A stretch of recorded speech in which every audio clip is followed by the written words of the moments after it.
Hello and welcome back to This or That with Kobe and Dash as it should be. This is the first real episode of the year. Poor Mark. I liked your little trial run before. Welcome back, my friend. It's good to have you back. Lucky for you at home, you commented, "Where's Kobe?" just enough times that we were able to get him back here for episode 2 of 2022. But that's right, we're presented by Verizon yet again. We're well into it. We've already got some lock-in play behind us. Let's dive into some slides, shall we? It was a fun first week of lock-in. Yeah, you know, there's a lot of Academy players shifted around, so people were a little skeptical, but we definitely had some surprising starts. This one has nothing to do with lock-in at all, though. True. LCK, and it was the big Lehends return. He picks his sins into Yuumi. Makes sense, right, James? In Champ Select, everyone's going, oh, this is genius. It's gonna be big. You put down the adhesive. She can't jump back on anyone. You instantly fling her, and it didn't really do anything for lane phase, but they won the game. They won the game. So, is it legit or is it just a Lehends special? I still am behind the theory. You know, it's really you need some way to CC Yuumi so she can't jump onto people is the general theory. Right. You know, we've had things like Mordekaiser ult the person and then the Yuumi gets popped off. Some way to separate her from jumping onto people. This one is similar to like the volley bear style where people would flash stun. I still am behind the theory. In practice though, ban Yuumi. Yeah, right. Okay.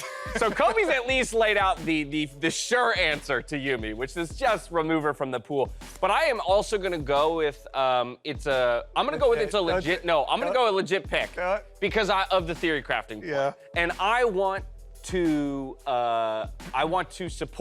encourage theory crafting. Yeah. I don't want us to get stuck in some rigid meta where everyone's You're playing a the same Renaissance shit. man, you know, and everyone's agreed that this is just the way the game is played. No, screw that. Break the game, break it over and over again. So you know what? Good on you, Lehends. Let's make it a legit pick, even if it isn't one. I like it. I'm gonna go not because I don't want it on my team personally. Okay, fair enough. I know you are, embracing the avant-garde. Next question, though. Our next one comes from our YouTube comments. So this is Michael rules. He does rule because he was the only comment worthy of being put up here on the stage today. So if you would like your comment or your question featured in a Feature This or That episode, please comment below or tweet at LCS. Don't tweet at us, though, if you want to keep I already don't really like this question. Oh, no. I haven't even read it yet. Because it's which NFT would sell for more? Personally, not so hot on so NFTs. neither of us are going to be buying. We'll save that discussion for later, but as a piece of digital art, which one do you like better? This one combining the more aged Skara meme, which I think a lot of people may not remember, but back in the Dignos days, the Baron throw, Dig Baron, or slightly more recent, but still very aged. Yeah. Well, yeah, exactly. I I think pain. The pain is gonna sell better. You know what I mean? I don't know, man. There's so much more emotion packed into this moment.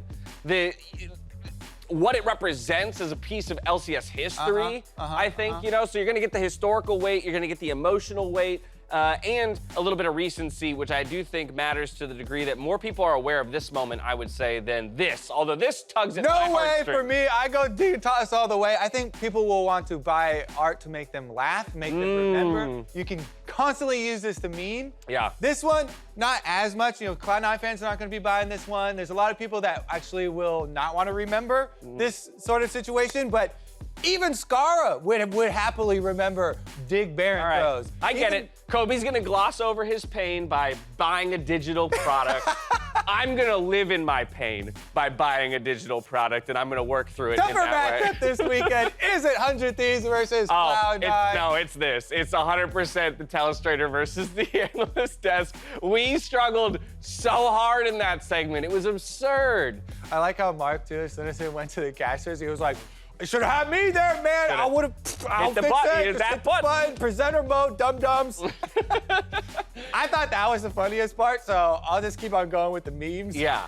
It was really funny. And also what's funny is Jat ended up getting flamed a lot for it, but the keyboard being pulled up is actually something that I did. So I didn't touch the Telestrator until one moment in this, and I tapped a button and it kind of ruined everything. So that's more on me probably than anybody else. But that was a great one. It was a ton of fun to work through. Next up, feels better to see. Does it feel better to see Fudge doing well in mid, or does it feel better to have Darshan back in the LCS? You know I'm so biased. I've known Darshan for 10 years. It's, for me, this one, I cannot go anything besides. It was great to see Darshan back. Also, even people who were not fans of him before, that's a great way to make an entrance. Belly flop dancing into the LCS. That was such a great people moment. who may not even know the name Zion Spartan. Yeah. I go Darshan for sure. Damn. I mean, it was cool to see Fudge actually have a pretty seamless transition into mid lane. Gives me a lot of confidence for his role swap to mid.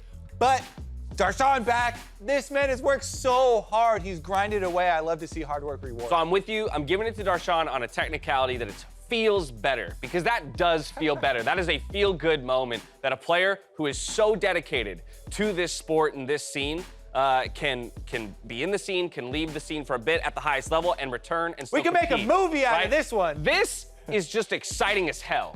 Like, I am very excited by the fact that Fudge is performing well, because I want to see him challenge in the mid lane, but feels better, 100% Darshan. Let's see what we got next up.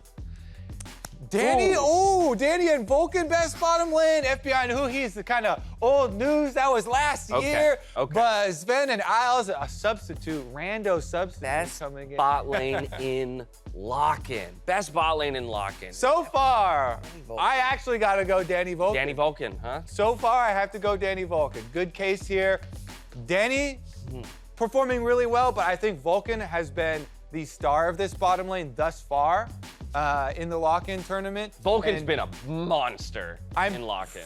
Pretty sure, maybe I won't say because I don't want to misquote him. Okay. But somebody said, one of the coaches said that this bottom lane was more difficult, so. Oh, okay, interesting. Yeah, Vulcan has been an absolute beast. I'm really tempted to still give it to FBI and Huhi, because I think straight up in a 2v2, they're still better than any bot lane.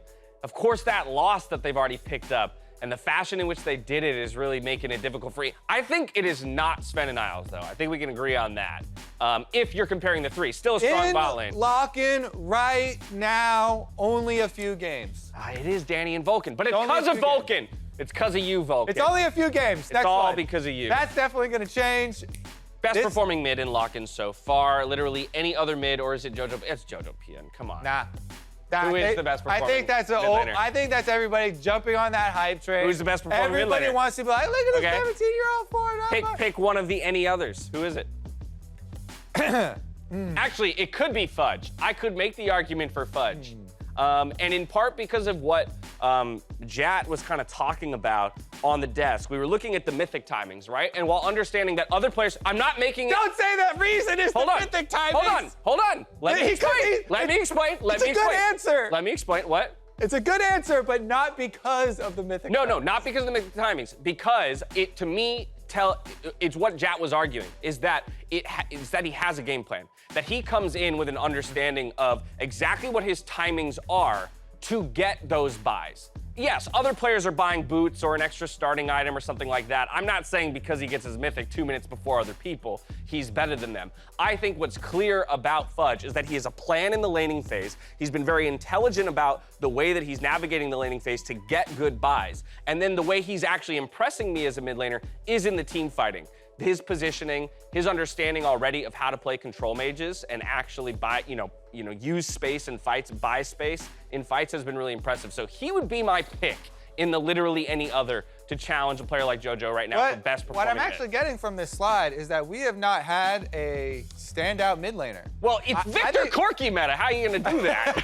I think Jojo, that's a legitimate answer. I think it's a little bit too much reading into the young player hype. Fudge is kind of a similar thing because there's a lot of hype. Oh, he just role swapped, so I give him extra credit there, but I don't really want to give it on extra credit. Right. So, you know what? I'll go literally any other mid just because the size is much bigger, and we legit have not had a dominant mid laner. That's fair. And people were kind of expecting that coming into this year. So many changes made to mid lane. Bjergsen coming back, he's going to be rusty also. Right. So not a clear one. It'll make it interesting when one finally does separate themselves from the pack. Final slide here. More disrespectful to Shelly. Is it more disrespectful to not pick up the eye That's just of the Herald, negligence. or having That's her just do negligence. the That's walk not of shame disrespect at all. from base? I've seen many a pro player literally kill the Rift Herald and forget about it. That's just pure brain off It negligence. is disrespectful, though. That's quite disrespectful. That they don't even consider the reward You're of gonna killing. kill somebody just and then killed not even Shelly. put their corpse to use. Like, True. And the fact that they just literally didn't even think about it. Yeah. It's just like. There's the cases, though, of course, where you can't pick up Shelly. And that's where I think maybe you buy some things out. Having her do the walk of shame from Wait, base. what is this that you forgot that the timer was gonna run out and you just I was used gonna it in say, base? 'Cause to me that means like, oh, I That's completely not lost track insulting. of. Is it though? Like, you had a whole, like, what is it, 2.5 minutes that you have, Shelly, to use?